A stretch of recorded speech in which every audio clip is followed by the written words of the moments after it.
তুফান বছরে একাধবার আসে। না ভাই, এই তুফান বছর এক দুবার আসে না, বাংলা সিনেমার ইতিহাসে এই প্রথমবার আসতেছে।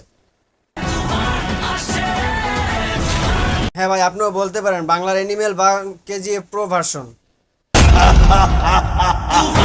তবে আসল কথা হলো, যেখানে বাংলা সিনেমা ইন্ডাস্ট্রি তলানির দিকে, সেখানে এরকম অ্যাকশন সিনেমার রিস্ক কয়জন এবার নিতে পারে?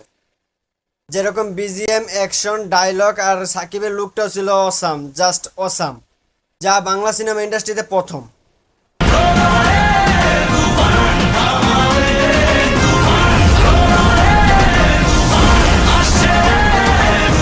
প্রায় 1.5 মিনিটের টিজারটি বুঝিয়ে দিল এই সিনেমাটি হবে ভয়ঙ্কর মাসালা অ্যাকশন ফ্লেভার, আর বুঝবাম ছিল ভরপুর।